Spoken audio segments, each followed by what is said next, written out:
Happy Sunday, everybody. We're going to be talking about interest rates today, mortgage interest rates for that matter. We have 5 calls that you guys have called in for the AI to answer, so we can answer them live on this live stream today. And we have a special guest, Kyle Seagraves. Eddie, go ahead and roll that intro. Thank you, Mike. Get ready. Kristina's live stream is about to start. Tiny homes, big dreams, stacking up the cream. Modular escapes, not just what it seems. Lux in a box, making mad streams. Affordable palace fitting in the beams. Kristina on the stream, showing schemes to the team. Tiny living planes, soaring high supremes. Lux in a box, making mad streams. Affordable palace fitting in the beams. That's a bop. I'm sorry, that is a bop. I hope everybody's having a wonderful Sunday. Interest rates have been doing some wonky stuff recently. And when it comes to mortgages and interest rates and anything about lending, I always bring on the best experts in the world. So who do I have here? Our good friend to the show. Go ahead and bring on Kyle Seagraves. Yay! Whoa, best expert in the world. All right, I'm going to put that on my non-existent LinkedIn profile, I guess. Well, you're my favorite lender when it comes to YouTube and making YouTube content about lending, and I love having you on. And so a lot of the fellow viewers love having you on. So they always ask, whenever there's a lending question, I'm like, when Kyle comes on next time, we'll bring it up because. Well, it's my goal to be super hostile today, so everybody turns on me. That's the goal. So we'll see if that happens. Hostile. Well, you want some strategies. I got some calls over the week of people, and one of them is a little snippy, a little hostile. But you know how I am. I will post anything. If somebody said it on the call, the answering machine, I'm gonna play it, hostile or not. Well, it tells them right that they're they have to release their permission or something to be able to be on the stream. Well, it's just their voice. So the fact that they're calling in and leaving a message, that's the permission. They know what they're getting into. I say it on every stream, unless they don't want to use their voice, and they could say, disguise my voice, please. So okay. But I let everybody know that there is a 888. Oh my gosh, I don't remember the number now. 888-255-0197. And I have an AI answering service. It is my voice, but it's the AI voice. And she's a little snappy. I'm not going to lie. AI Kristina is a little snappy. If you don't really necessarily have a question, because she's going to ask you, do you have a question for the live stream that she can answer? Just leave your comment, and then I'll put your comment on the stream. I don't have a problem with that. There's a couple that calls in here that are just the comments. They're not necessarily a question, which is fine. She'll have to understand, but she'll say, well, that's a great comment, but do you want to go ahead and leave a question? She sounds so angry. Yeah, Kristina. Well, this isn't the first time you've got a little bit of a sassy comment or question, right? I think the last time you were on was the first time I ever had a sassy question that said I was hiding AI the fact. Is maybe it's stirring up something in people. That's fine. No, the last time the lady was saying that I was hiding the fact I'm a real estate agent, which I don't know how I was hiding the fact that I'm a licensed real estate agent. I just don't work with clients anymore. I don't show houses and open up houses for people. I don't know why that was she thought I was hiding something. Peggy from Montrose, Pennsylvania. Welcome, Peggy. Nice to see you. Pennsylvania, my favorite state. What type of question here before we make a super chat? All right, the questions that would be the best for the stream today would be anything about mortgage rates. And we have some articles that we're going to go over when it comes to mortgage rates, because I heard I'm reading through the comments. A lot of times I don't comment back because I like to talk about it on the live streams. One of the things that I was reading a lot in a lot of comment sections was the fact that they feel like mortgage rates are going to continue to go up even higher. Like I said, I'm not the mortgage expert, but everything follows the bond market. So, let's look at the articles and let's discuss. Grab your coffee. Let's read the article and let's discuss.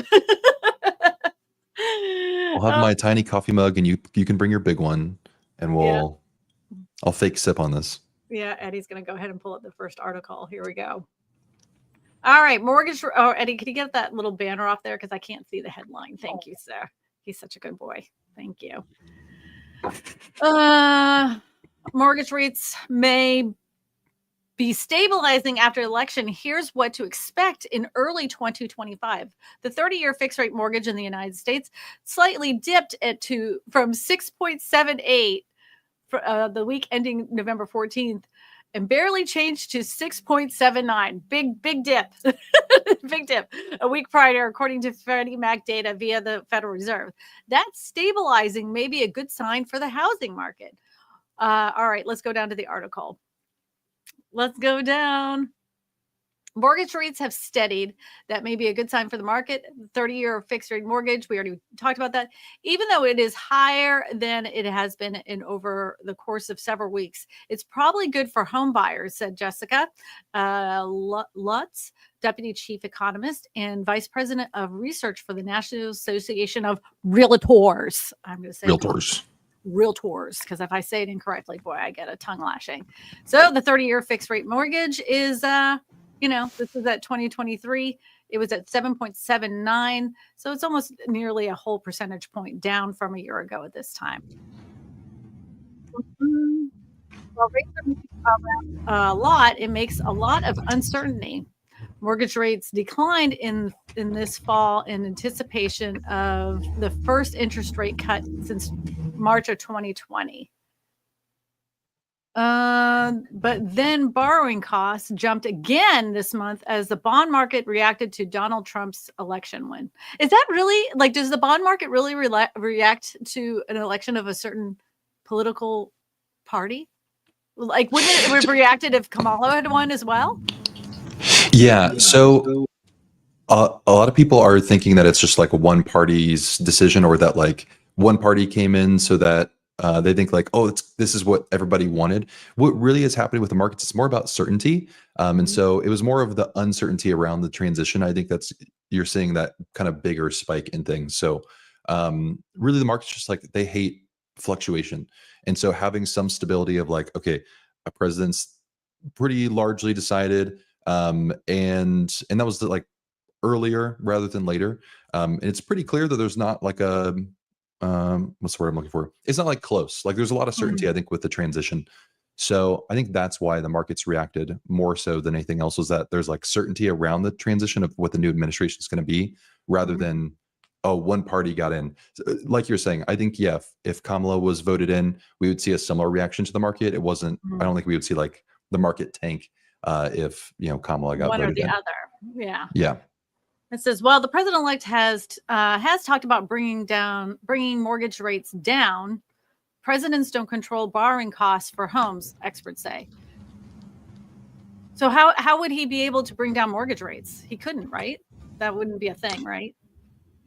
Yeah, the president themselves can't really change mortgage rates. Even like, because the Federal Reserve is like separate, they would have the strongest impact on mortgage rates. And technically, I guess the president could try to influence the Federal Reserve, which isn't supposed to happen. But mainly no. There could be other policy decisions that they make, but it'd be so indirect that it'd be hard for the president as an office or an administration like directly control interest rates. You mean elected officials do things they're not supposed to do? No, you don't say. I know, it's crazy. Instead of mortgage rates closely tracked by the Treasury yields and are particularly affected by what happens with the Fed's funds rate, they foresee inflationary policies where it's tariffs or greater government. Eddie, scroll down, please. Spending the tax bill. They're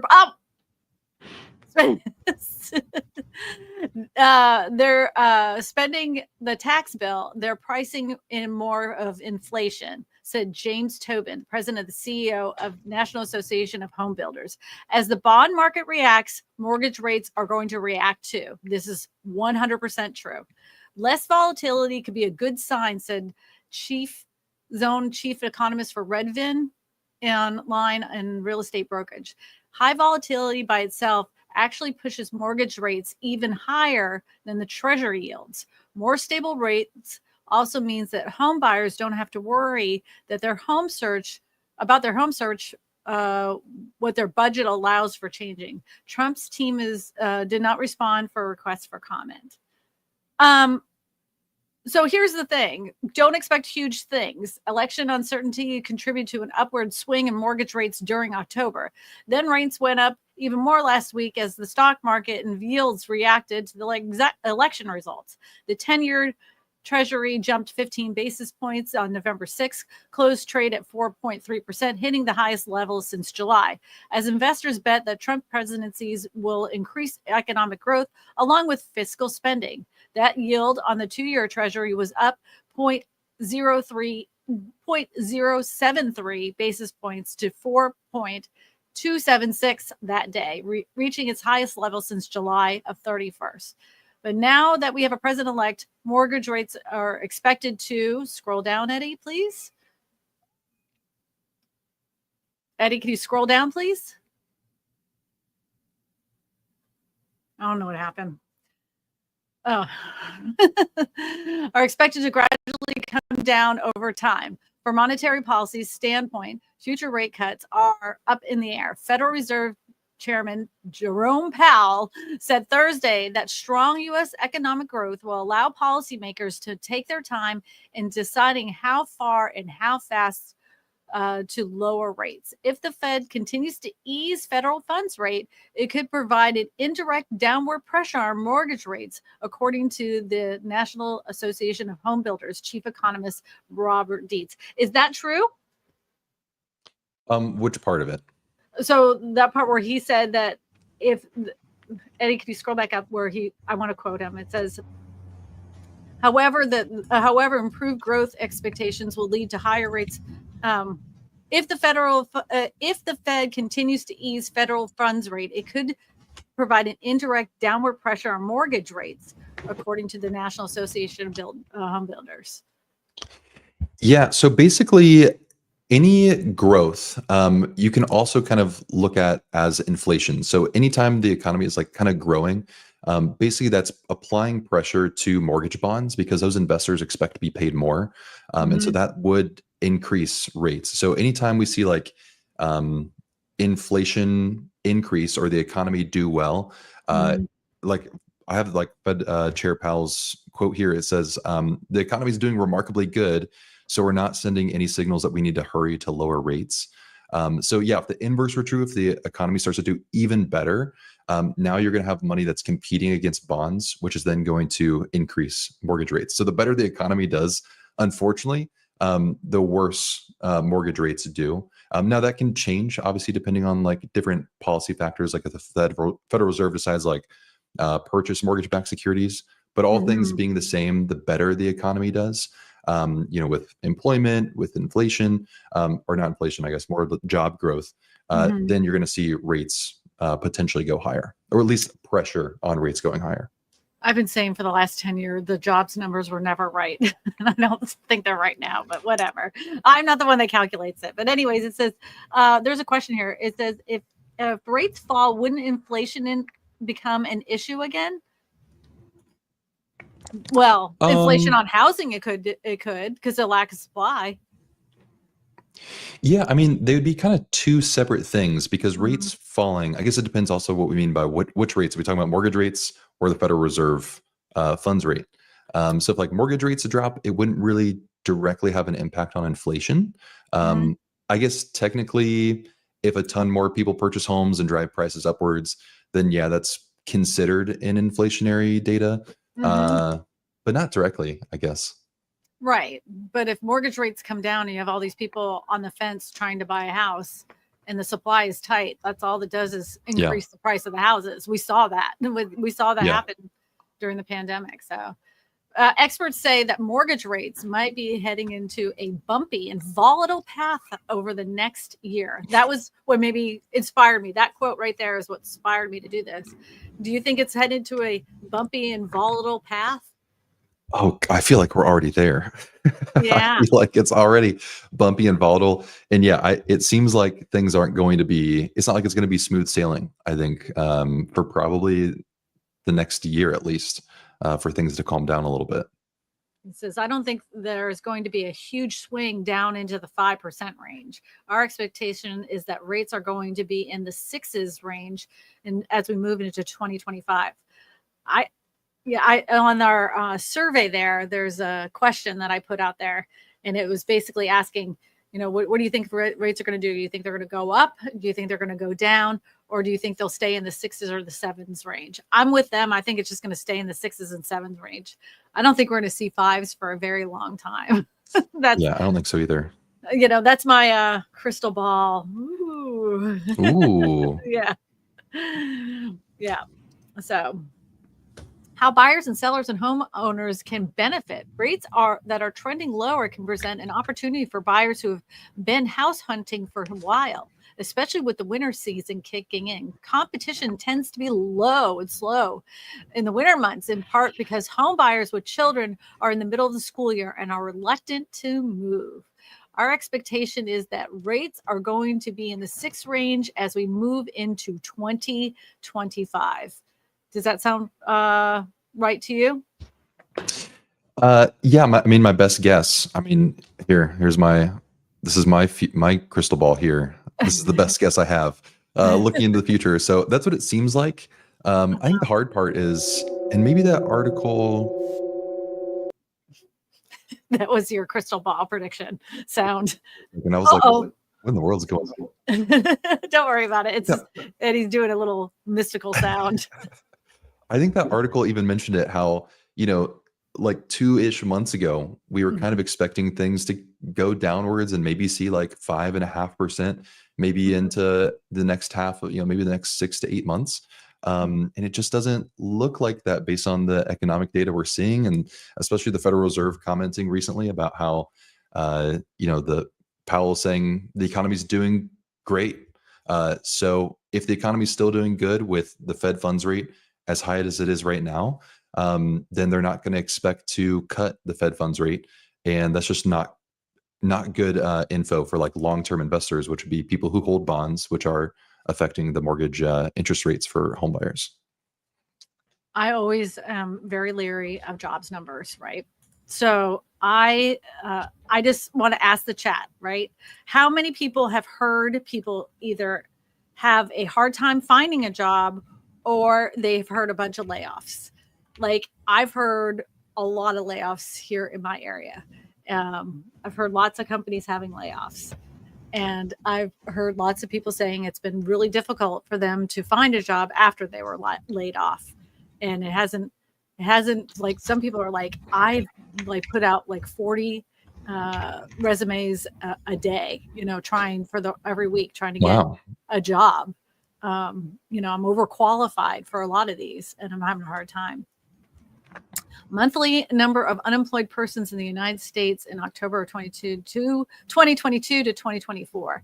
Yeah, I know they say it's going down. I know they say that there's more people employed, but I don't know. Something smells fishy to me. And I've been saying that for last 6 years. I don't know. Something felt weird. The only time that I felt like the jobs numbers were right was during the pandemic because everybody was working. They were begging. Remember when they were begging for people to work? They were like, "Come get a job here." Yeah. Everyone was a essential worker. Mm-hmm. Yeah, and then I saw this TikTok of this guy because he needed to qualify for his apartment, and since it was he had remote jobs. He actually had 3 remote jobs at the same time. So he was triple dipping. He was doing all the work for those 3 jobs. And so that's how he was able to qualify for the company. I think there's a whole subreddit for that. Is it like the overemployed? Yeah. Is that what it is? Yeah. Where like people are like self-employment. Yeah, it's kind of cool. I'm sure some employers hate it, but I mean, if you're doing everything you're supposed to be doing, I don't see why that's an issue. See, the people in the audience are saying they've heard a lot of layoffs, a lot of them. I live in Seattle, lots of layoffs. I'm in Louisiana. I see it here. Do you see it in Ohio? Lots of layoffs? Having a hard time Honestly, finding a job. not that I'm hearing of. It doesn't, but my anecdotal experience doesn't mean that that's not true. I'd be really interested to see job numbers that are maybe separated into different like fields Mhm. to see instead of just one jobs number. Okay, if there are jobs increasing and other people that are getting laid off or aren't able to find work, what industries or fields are those in? I think that'd be really interesting to look at. Yeah. Yeah, it is. Charlton says, TJ, hi, TJ. My daughter came to work on her new house. I sold her. Now she cares about upkeep. Yeah. Like, I mean, I mean, most young people are like, if they get in their house, they're pretty excited. They know it's Yeah. a privilege these days to have a new house. Somebody said that Powell's about to lose his job. Well, I'm going to say this. I don't know if you guys know this. Do you know who elected Jerome Powell to his position? Do you know who put him in that position? Well, if you're asking me, I don't. Trump did. Trump put him in there. That was his guy. Nice. Yeah. So, and then the thing is that he can't. The president doesn't have the ability to fire the chair. So interesting. I didn't know that. That was something I learned over the past week. So, Beth R said, both trying to find a job and seeing downsize in workforce. Yeah, you know what? There has been a huge downsize. I think corporations are estimating how much AI can do for their company. And I think there's going, as much as they're trying to eliminate jobs, they're going to have why is production going down so bad? You know, we're getting all these tasks done with AI. It should be going a lot quicker. And they're going to find out you have to have humans in order to make the machine work. I think that's a lot of it. They're thinking the AI is the answer to everything, you know? And a lot of people don't want to interact with AI systems. Like they kind of refuse to if you're going to give me, I mean, I feel the same thing sometimes when I get like a support chat and I'm like, oh my, this is an AI thing. I know. It could be better, but I think the way that people put it into play is that it's like a bad experience. I'm like, can I talk with somebody who understands? Like, I don't care if it's a robot, but at least make the robot understand how this works. A while back, I had gotten a credit card statement saying that I had a late fee, finance fee, and I pay my whole bill every time the credit card statement comes in. I pay the whole bill, and then it showed the date that it was due. It showed the date it was paid, and then again there was this fee on there. So I went and looked at my old statement, and there was no fee. So I was trying to compare the two and figure out what was a mistake on their part. The credit card company made that mistake. I mean, they went above and beyond to rectify that mistake because it was on their end and they don't know why. But I mean, that would have been an additional like $200 that would have been added if I just didn't look and pay for that thing. So, but the whole point of that was that I was trying to talk to somebody to rectify this, and I kept getting the same response. Oh, well, if you check on your statement, you'll see that. And I'm like, yeah, but you're telling me it was paid on time. It was due on the 14th, and but you have a late fee on the 14th. Your previous statement does not show that you have a late fee. I know this. Like, it kept going round. Like, get me a real person. Give me a real person. I know what it says. You don't need to repeat that to me. Yeah. It can be a pain. But yep. Layoffs are happening all over the place. My company keeps doing rounds of layoffs every few months. And, you know, it's like at my husband's job, they've been doing these kind of layoffs and buying out people's contracts, you know, like saying like, here, we're going to give you this sum of money if you leave now, basically. Wild. Wild, right? Interesting. Yeah. Wrong term. Forced reduction. Layoffs here in New York City. Yep. Oh, is that like corporate speak for layoffs? Is force reduction? Yeah. Or is that like probably. Yeah. Okay. And like, we're not firing people. We're not laying them off. We're doing a forced reduction. Okay. I see. That sounds about right. I listened to. Yeah, that's supposed to sound nicer. I listened to I listen on corporate meetings, and I'm like, do these people talk like human beings? It is the most bizarre form of communication that I've ever heard in my life, because nobody in the real world speaks the way that these managers speak to a group of people about sales or whatever it may be. It's bizarre. It's so weird. I would be so bad in the corporate world. Oh, I would be awful. I'd be fired in a week. Yeah. Yep. Just Headphones said, question, my broker in Texas is informed me that I should marry the home and date the rate. My question is, do you believe that mortgage rates will drop in 2025? And should I look for a better broker? I'm going to say this. That meme of date the rate, marry the house, or marry the house, date the rate, that whole thing is such a simplified, silly way of looking at somebody's most expensive purchase that they'll ever make. You cannot simplify it with something like this. I'm going to let Kyle talk about this in just a minute. You have to look at your own personal finances and see if that is something that you can achieve now. If you are emotionally into just buying a house because you want to get into the house and hope that mortgage rates will come down, and you're barely making it with the rate now, please don't buy a house. Please don't. Please don't. So what do you have to say? Yeah. Well, I told you I was going to be hostile, right? So I'm going to disagree with everything that you said. No, I understand the sentiment behind the marry the home, date the rate thing, but it is misleading in the sense that it makes you feel like, I think what people take it to mean is that, oh, I can just buy a house now, and even if it's unaffordable, well, then rates will come down in the future and then it will be fine. And that's just not the way to, I just saw the marry the house, date the plumber. That's just not the way to buy a house. I do think it's true that a lot of people treat buying a house, especially with the interest rates, kind of like picking stock in a way. They're trying to risk and see like, well, I'm going to wait, see what rates do, and then I'll buy a house, or I won't buy a house. And really, it should come down to, what is the actual monthly number that's coming out for that mortgage payment? Yes, the rate is going to impact the amount of interest that you pay. And of course, a lower rate is better. But ultimately, is that mortgage payment actually something that you can afford? And what I mean by afford is not just can you make the payment, but what kind of stress does it add to the rest of your budget? Like, is it taking away from you saving, for putting in money for retirement accounts, saving for a kid's college, starting your own business, paying down debt? Like, there's tons of things that can get in the way. And a lot of people, I think, are kind of making this decision of, I'll just buy this house and assuming that rates will come down lower. And even that is like, okay, well, if rates come down lower, how much do you actually know? Do you have a tangible number of how much your payment could change? Because I just kind of pulled up an example here. If you're looking at a $450,000 house, so that's about the median in the US. If you look at 7% versus 6% on an interest rate, you're looking at about a difference of around $287 per month.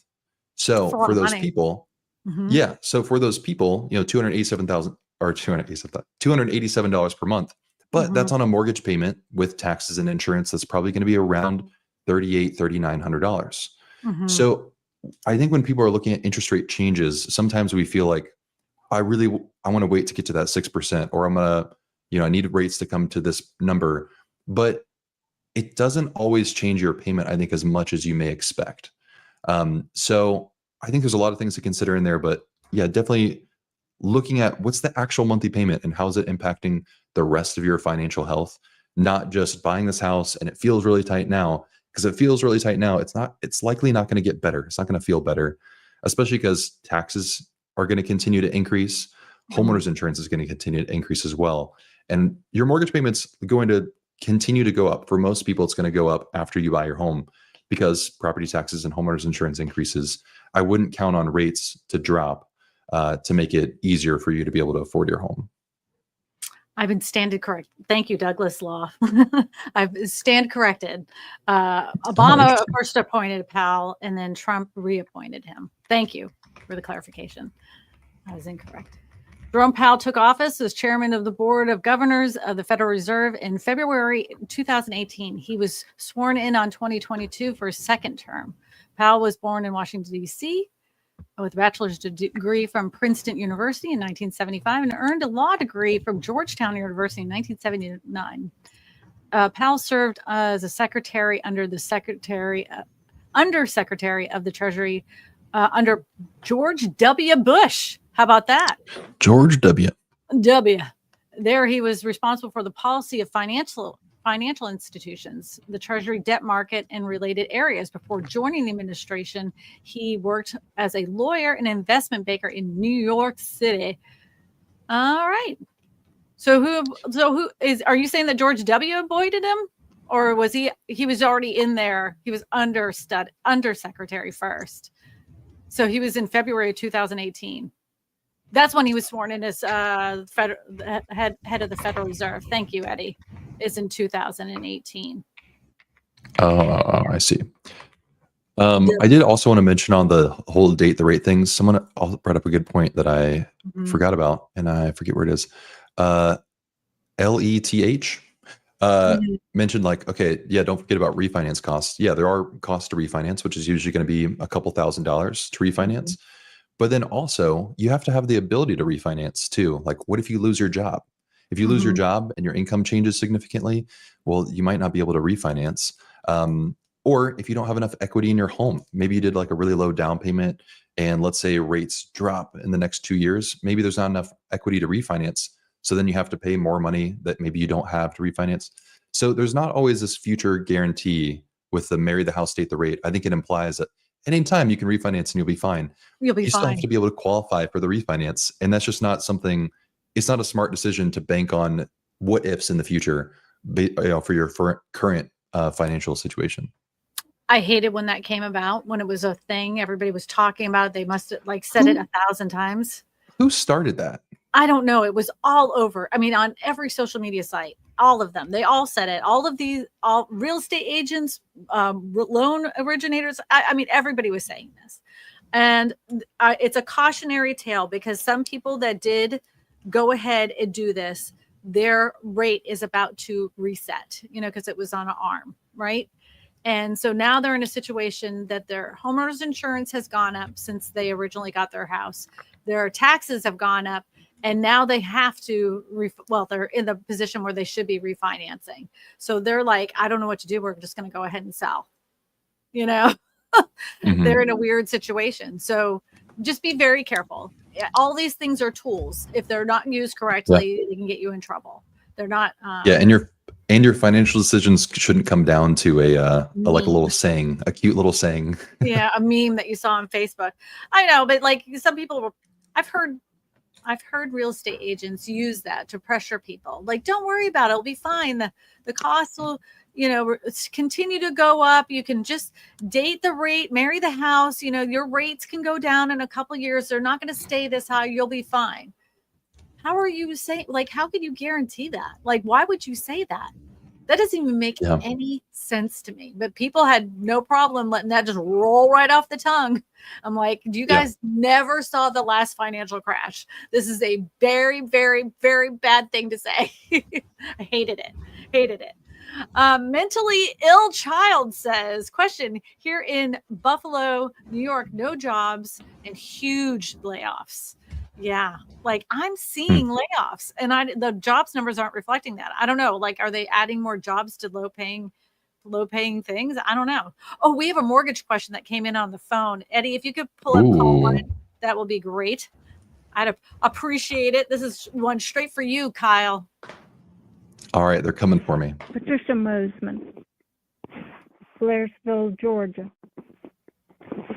I was just wondering if it's possible to borrow from your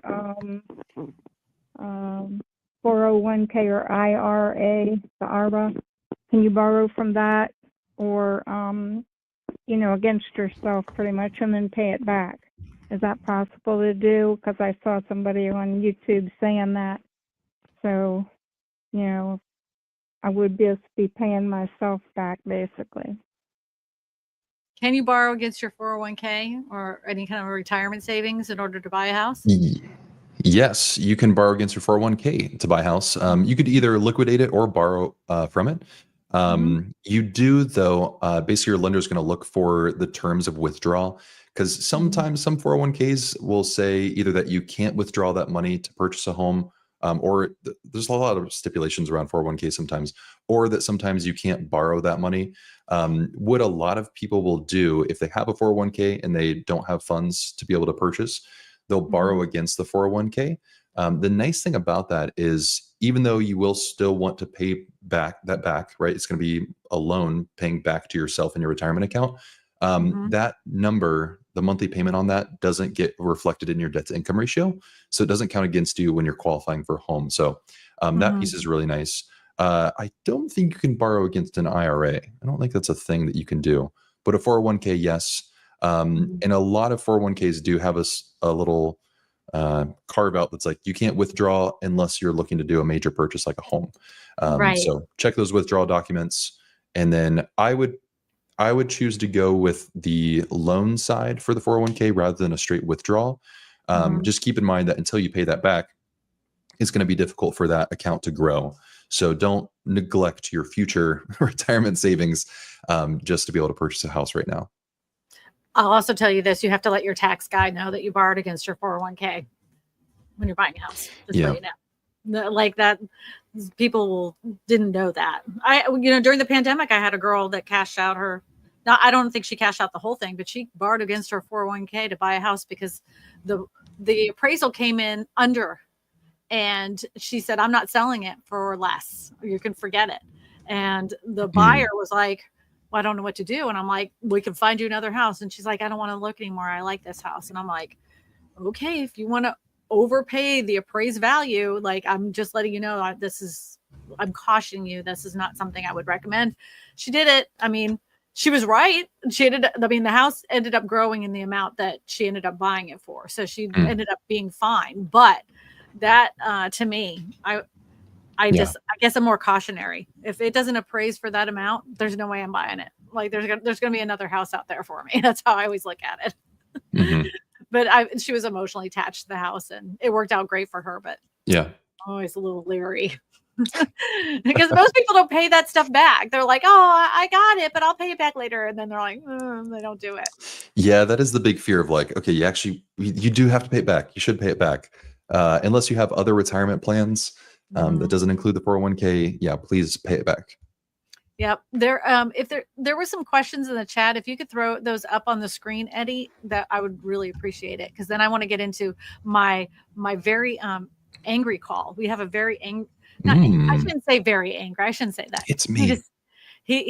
This person got upset with me about. He said I was lying. I wasn't telling the truth. Proud Liberal said we had a stimulus. We had stimulus in pandemic and supply chain issues. All of these things affect inflation and interest rates. It will take at least 10 years to correct for this.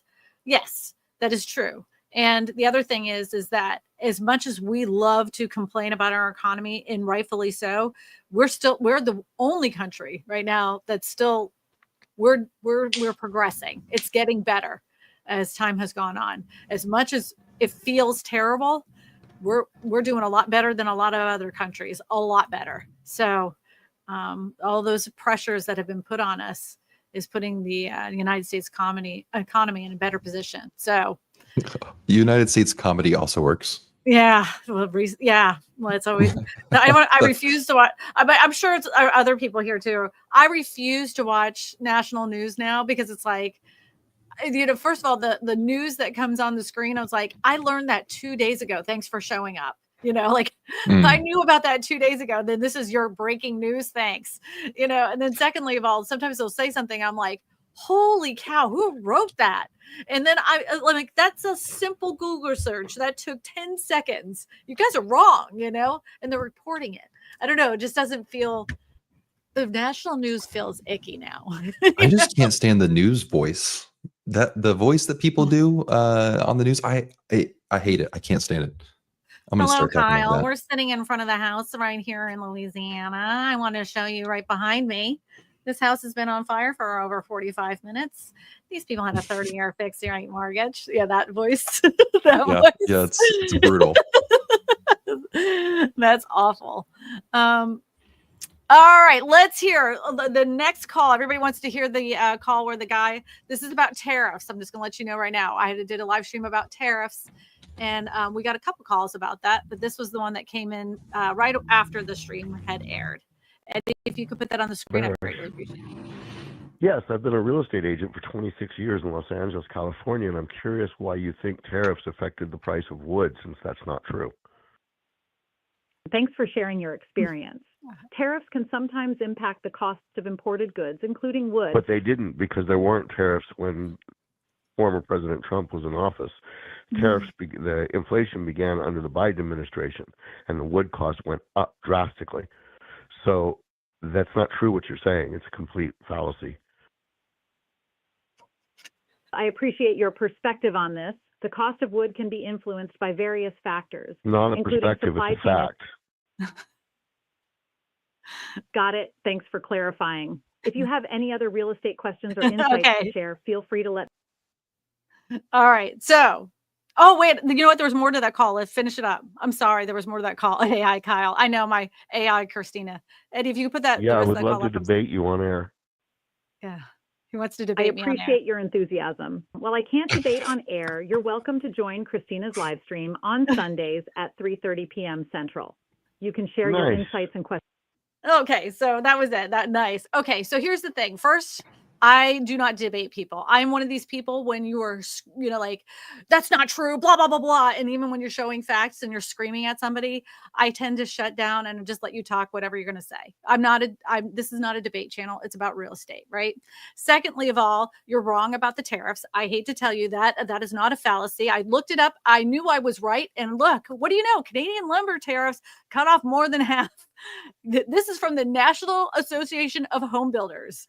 The Department of Commerce issued its third and final administration review to reduce duties and shipments of Canadian lumber into the United States by more than half from the 17.99% to 8.5%. This is even lower than the initial third administration review, and that would have set the tariffs at 11.6%. The tariffs were put into place by Trump, and Biden increased them.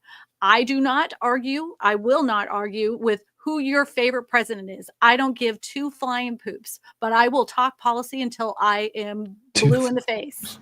I don't care. This is what happened. He put the tariffs in place. Biden increased it. I don't play team favorites. I'm not going to blindly follow them if their policy is terrible. If you want to know the truth, that Kamala Harris's policy for affordable housing was stupid, and it would have caused even more home prices to even go up even further if you gave that first-time buyers a thing for, giving them an additional, $25,000. That was dumb. So anyways, you're wrong. So Trump slaps duty on Canadian lumber, intensifying trade fight. This was in 2017. That's when this article started. He is the one who did it. Biden increased it and made it continue to go down the line. Tariffs create more cost. It wasn't the only thing that caused lumber to go up, right? It wasn't the only thing that made lumber prices go up. There were lots of other factors. We were in the middle of a pandemic. There was a supply chain issue, but tariffs was one of the reasons why lumber continued to go up as high as it did. So there you go. U.S. President Donald Trump intensified a trade dispute with Canada, slapping tariffs up to 24% on imported softwood lumber in a move to drive swift criticism of Canadians' government, which it vowed to sue if needed. Trump. So there you go. That is not a fallacy, my friend. I didn't write that article. That was written in 2017. It's a true statement, and I'm not going to debate you on my own channel. If you want to make a video about me and about my live stream, please go ahead and do it, and we'll have a discussion back and forth. But I'm not doing that. I'm not doing it. Here, look, lumber prices 50-year historical chart. There you go. Look at that. Look at that. It went up. There it is. So anyway. Don't include me. I'm an AI. I know nothing. Yeah. So I mean, I know that there's a hot debate on tariffs and what it will and will not do. When it comes to lumber, it's evident what it does. So it costs, even if you look at the National Home Builders Association, they even had said that they had to increase the price of homes because lumber went so incredibly high. They had no choice. Like they would love to keep them. Well, this is what they said. They'd love to keep the home price at such and such, but because of the cost of lumber and the delay of getting lumber to the location, sometimes they were having to increase the house price at the end. So just saying. I think my camera's falling. The only thing that I think it's interesting to just see, like, just in general critique on the internet, whether it comes to like us or all over the place, is that people's critique is usually not valued because they're actually not bringing something to the table. Usually what people are doing is like, you're wrong. Okay, well, don't tell me why I'm wrong. Tell me why. Argue for your position. Like, come confident in your position and explain why. And then if your position is more factually correct, or your opinion's more persuasive, then that's going to win out over somebody who may have an incorrect opinion, or maybe they weren't looking at the right data. But if you just say you're wrong, especially to an AI, it's just not convincing. It's not helpful. I love that they were arguing with the AI. No, it's not. I'm right. The AI, they were arguing with the AI robot. You know, it got sassy with the AI. It got sassy with the AI. So AI is trippy stuff lately. Yes, it can be. Yeah. I mean, AI is can be used for good. I mean, I've seen people with like it lets them know, like the blind, it would let them know you're 1 foot away from the wall, you're 2 feet away from the wall. Like it was like letting them know in their ear how far they were from the wall, so they could walk easier. You know, like that's cool. Right? Yeah, good use of AI, right? For this phone call thing, where it's basically scrubbed through my content and answers the questions that people would ask, and then invites them to the live stream. Good use of AI. But there's plenty of AI out there that's not being used for good purposes. Plenty of it out there. Probably more harm than good. So. So he's like, the insanity of arguing with AI. Yeah, they both both intense phone calls that I've had argued with the AI, both of them, which was really funny to me. I'm like, the robot. Do they think it's you? I don't know. I don't know. I would hope that they would not think it was me, because it's obvious that I'm talking like a robot, you know? Yeah. Oh. Yeah. I think it's funny. Yeah. If you're more than welcome to call the AI robot and leave a message on there and have a full-on argument with her if you want to. The number if you're having a bad day. 255-0197. Yeah. You're having a bad day. Yeah, if you're having a bad day, you just want to complain, you want someone to listen. I mean, I think I'm gonna start doing that. Yeah. Just vent all my grievances out there. You're gonna get all my drama. Yep. We have another phone call. I'm going to pull this one up, Eddie. It's the history of somebody called in also from that live stream about tariffs. I'm going to go ahead and pull that up. Oops, I'm Will 85, Oberlin, Ohio. I'd just like to say that tariffs do not work. Follow the history, and in 1890, when the President McKinley had tariffs put on, it did not work at all. So this is a bad idea. What Trump is doing. Okay, so AI cut him off. I'm sorry, AI Kristina is terrible. She's obviously very rude. She cuts into as people are talking, but I have not looked at that specific history, but there's other history when it comes to tariffs that weren't necessarily the best thing for the economy. There is a case for them in some instances, as long as we have the ability to manufacture those items here in the United States. With a lot of this, with tariffs, we don't have that ability or the workforce to make those items. So in turn, we have no choice but to import them from other countries. That's what free trade is all about. And what happens is that once that tariff is put on those items, the manufacturer isn't going to suck up that rate and that cost. The people that are getting it to their factory to ship it to you, they're not going to eat that cost. They're going to pass it along to you. Their spread is going to be exactly the same. It just makes the item that you want more expensive, period. Yep. So I will look that up. Yeah. Many instances. AI Kristina is a pistol. Yes. AI Kristina. She's moody, man. She's very flat and almost like I don't know. She's a little testy. We have a mobile home question. Eddie, if you want to go ahead and put up Jackie's call. Believe she had a mobile home question. We want to put this on the screen. Hi, my name is Jackie, and I was curious on what you personally thought was your best and worst mobile homes to buy. You can email me or message me. All right, Jackie, that is a great question. Look, I don't have your email address. That service does not allow for. You got some weird noise going on in your background there, it's Kyle. I do? Yeah. Oh, is it possible that it's my cat? It could be. It sounds like a train in the background. Oh, weird. Oh, I don't know. All right. So anyways, yes. So I do I will give you a call, Jackie, and I will talk to you about my favorite mobile home companies. My favorite on my list is I like Deer Valley. I really like Sunshine Homes. Palm Harbor homes can be very good depending on the area that you live. Some states it's not as good as others. But give me a call and we'll talk. There's plenty I don't like. I won't say it on the stream because I don't want to get myself sued. So I'm sure you can go through my channel and see the ones, because I don't say it. I let other people say it. Yeah, Kristina's a pistol. Yes, Charlton, that is correct.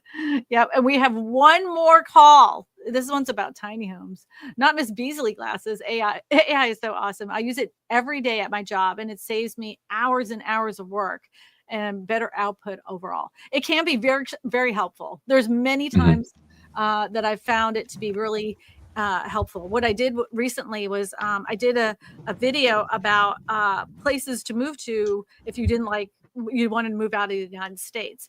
And I had all these articles that had several different charts on the comparison of costs. So I wanted to average out those costs of like food, medical, travel, that kind of thing, if you were to move to this country. So I took all those articles, I gave it to AI. I said, I want to make a chart on these items. Can you show how much you would save in Brazil, let's just say? And it would break down the comparison and gave me a chart exactly like this is the cost in Brazil and this is the cost in the United States for medical care. It was wild. Yeah. It was great. You know, I heard someone explain it. Man, I can't remember who this was, but they explained AI is basically like the calculator for language, where I'm sure a while ago, before like calculators were more common, before that, everyone was doing math by hand, and I'm sure the calculator came along and people were like, everyone's going to forget how to do math. Math is just going to be, I'm sure there was similar rhetoric, maybe on a smaller scale around that time. But now by having calculators, it allows normal people to do math that normally would be difficult to do. We can actually do more interesting things without knowing all the details. I think it's the same thing with like AI. Yeah, if you put in, it's the same thing with a calculator. If you don't know what you're doing, you're still not going to get a good answer. But if you know what you're doing and you can use it as a tool, like it really should be able to multiply what you do, make it a lot better, a lot clearer, give you better ideas. So I wonder if ancient times, like all the people in robes were like, that's it. Everybody take your abacus and leave it at home. We are not using abacus in this bathroom. Yeah. If I see you counting on your fingers. Yeah, it was back to the good old days. No more abacus. All right, we have I know I'm not old enough to have an abacus, Brian. Yeah, we got a question here. B14 Life says, question, I want to refinance at a lower APR, but the house I have is too far from a commute from found a house in a much better location, is a little more expensive. Should I refinance? Okay, so the house I have is too far from a commute. So they found a better house and they want to know if they should refinance. So are they going to buy the closer house? Is that what you're understanding? Yeah, I think what he's saying is, should I refinance this house and just stick it out? Like, because I don't like it, but I found a better house that's closer to work. I would first be interested in what's your current rate that refinancing right now and staying there would be more worth it. Because rates right now 7-ish%. So unless you have a rate a lot higher than that, I personally am more on the side of looking at your decisions about quality of life rather than just like all these tiny little numbers. I think we can get really sidetracked on all these tiny decisions where, yeah, would refinancing your current mortgage save you a bit of money? Yeah, probably. But is it going to change the quality of your life? Like, maybe it will save you, like from the example earlier, $450,000 house, 7% to 6% is going to save you about $280 per month. Okay, $280 per month. Is that worth having a longer commute? Would you pay that amount of money to save gas and potentially the extra time you get to spend with your family because you now have a shorter commute at this new home? Like, there's all those little considerations that I think are more important, like actual quality of life. That's what we're talking about when we're talking about buying a house and where we live, not just kind of what's all the tiny little bit of dollars I can save. And at the end, I'm left with a house that I don't like. I have to commute longer to, hate the drive. But I saved $50 a month or $70 a month. That's what I'm more interested in, unless that refinance is going to save you a ton of money, which I doubt it. Because again, even if you had an 8% to 7%, I don't think you're going to be saving monumental amount of money that's going to drastically, change your life. Yeah, I'm with you on this. If it like the new house is within your budget and it saves you a ton of money because you're not having to pay for that in gas, and then you have less frustration of that drive. Like, I don't know. My husband took, I'll just give you an example. My husband took a job and he was like, oh, it's only an hour to work. I'm like, an hour? That is a long time. And he was like, no, it's fine. And like after 6 months, he's like, I hate that drive. Oh, yeah. I hate that drive. It's just too much. Yep. Yeah. That's why I work from home. I used to have an office that was like 20 minutes away and I was like, I hate this. Bonche Nicole says, Kristina, I love when you say realtors. I love how you say that, realtors. Because if I say realtors, they get, talk about making a group of people just totally ticked off. The regular public does not hear it because they don't care. But people that are licensed, like myself, you say realtor or no, and you don't say realtors, they get really upset. I even had, how do I say it? I don't know. Who cares? Realtor. Like, honestly, in the grand scheme of things, the world is still spinning if you say it incorrectly. It's not even a dirty word. People are just weird. They just want to be it's also a made up brand name too. It's not even like an actual term. Yeah, because they'll say you only not get to be called all that real if you estate pay agents for it. are realtors. Only certain people that have this, like, who cares? I think I say realtor. So is that wrong? Realtor? It's realtor. Realtor. It's real T-O-R, realtor. Am I going to change the way I say it? Probably not. Who cares?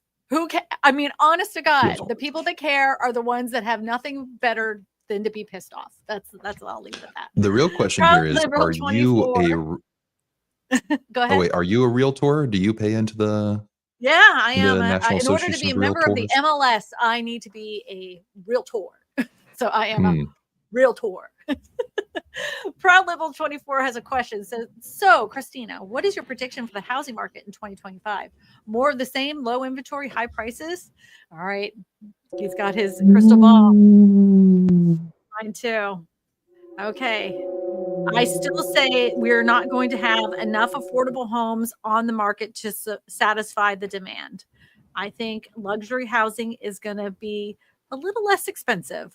I do not see interest rates going through to the moon, but I also don't see them declining. I'm saying that we're going to probably stay between the 6s and the 7s. So that could be as low as 6% and as high as 7.99%. That's what I see for 2025. That is my prediction.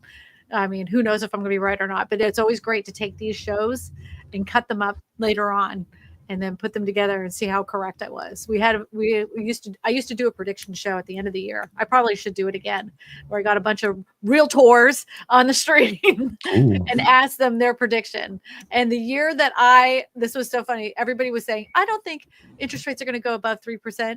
And I said they were going to go up to 5.5%. Everybody on that stream went, oh no. And then when it was like 3 months later, when it hit over 5.5%, I'm like, who was right? I mean, it was like unsustainable, like there's no way they could low threes, high twos, That's how I felt after what was it? 2 months or a month or so ago, I was on and talking about the Fed rate, and I was like, it's not going to drop. Rates are not going to drop because of the Fed decision. And guess what? It didn't drop. I'm going to throw away this crystal ball. I don't need it. Everything I say is 100% factual. You were dialed in, my friend. You were tuned into the market. Debbie Brady says, in your opinion, this is the poll results. In your opinion, will mortgage rates increase in 2025? 34% say yes. 30% say no. The people that think it's going to remain in the 6 or 7s is 25%, and 12% had no opinion. That's interesting. Wow, it's all pretty split. Yeah, this was a split audience. Nobody had I wouldn't say there was a majority win on this one. It was a split. So yeah, 34%. Oh, thank you. Super chat. Thank you. Super chat. Raymond Alvarado with a $5 super chat. You want to tell us that they love the channel? They love the channel. Thank you so much. Yeah, if you guys want to watch a heated channel where people got fired up, watch last week's episode where I talked about tariffs. Wait, your live last week was heated? Yeah, well, I mean, heated for me. I was by myself because I was talking about tariffs. Okay. And how I mean, honest to God, if you really like tariffs, when it comes to housing and building homes, is not a good thing because it makes the cost of building materials go up. If you import those building materials to build houses and it has a tariff on it, that cost is passed down through the builder onto you, the consumer. So that's why I was hot and heavy. People don't like that. I'm so sorry. I have to go. All right. Well, Kyle, I thank you so much. I hope you will do this with us again because I would love to enjoy having you on here, and we can talk about what happens with the Fed rate next time. If you guys want to see Kyle and all of his channel stuff here, go to Win the House AI glory. In your AI glory. Win the House You Love. Kyle is right there. He has great information, best stuff you could possibly learn about the home loan process. I appreciate you, Kyle. I know you got a jet. Thank you so much. Thank you, everybody. Everybody say goodbye to Kyle, and we can talk for a little bit more.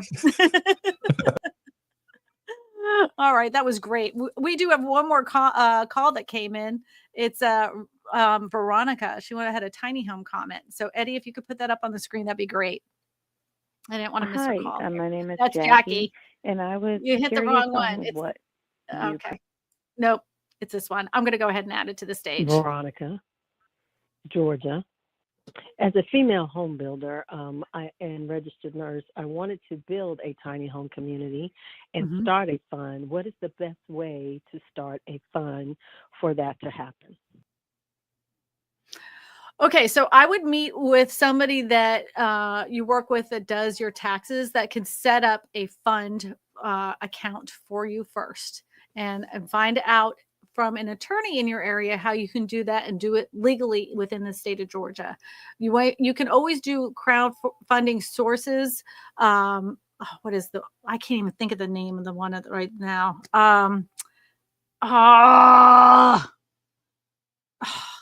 My brain is on fire. Man, maybe this is onset Alzheimer's. But anyways, there are some crowdfunding sites. I would check with the person that prepares your taxes, and I would check with an attorney in the area to know how to do it and do it correctly for your specific project. You also may want to find out from your state, since you're in the state of Georgia, if they have any kind of bond money or any kind of program that will offer you incentives as a builder to build more affordable housing. So Kickstarter. Yeah, Kickstarter is the one I was looking for, not GoFundMe, Kickstarter. That was the one I was thinking of. Thank you, Eduardo. So Yeah, I don't think she can do GoFundMe because it would be under a corporation. Again, you're going to want to check with your attorney in your area, but yes, you can totally do that. Most tiny home companies have some kind of investment round of funding that can be done.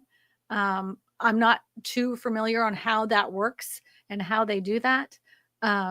You're going to have to work with somebody that's really proficient in doing that. But yeah, it totally can be done. But I want you to get the free money. If there's tax incentives for you to get that done, find them out. And I'm almost positive there's grant money out there in the state of Georgia to build affordable housing. I don't know what the specifics are in that area, but you may want to check it out because it could really help with your project. I love the idea of a tiny home community. People always get really mad at me when I say, this could help solve the affordability issue here in the United States.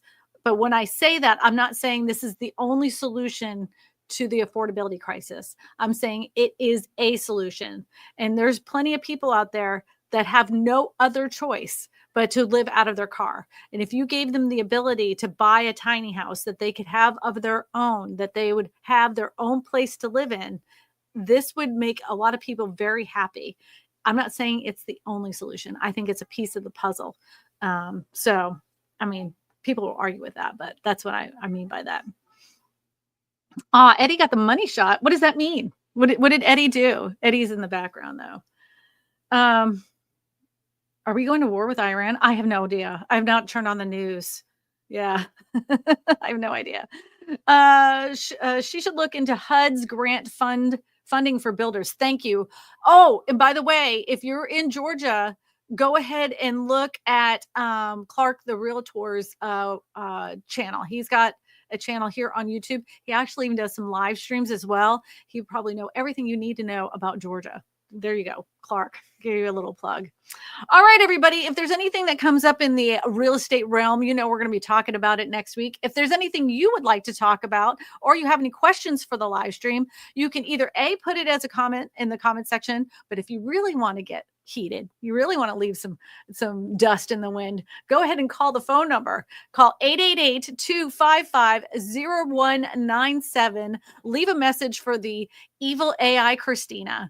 Just know that she's probably going to answer you. She may even answer you wrong, but no matter what, I will still put your comment on the show, no matter if you're angry with me or not. I don't have a problem with that. All right, everybody. I hope you have a fantastic week. It was great seeing all of you. Thank you so much for spending time with me, and I can't wait to see you next week. All right. So long, everybody. Yay! Thank you, moderators, for keeping the chat nice and clean. I appreciate you. Somebody said AI Kristina is a meanie head. Yeah, she is. All right, let's roll this out.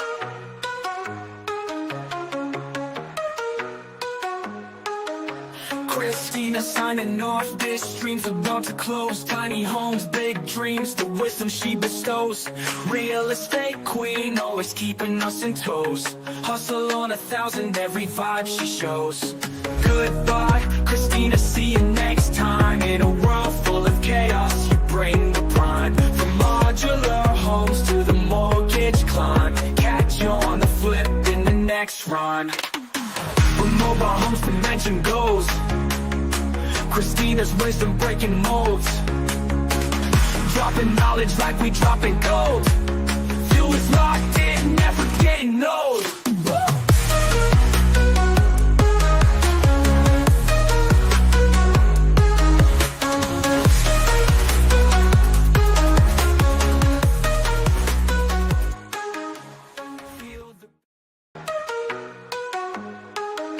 Kristina signing off. This stream's about to close. Tiny homes, big dreams, the wisdom she bestows.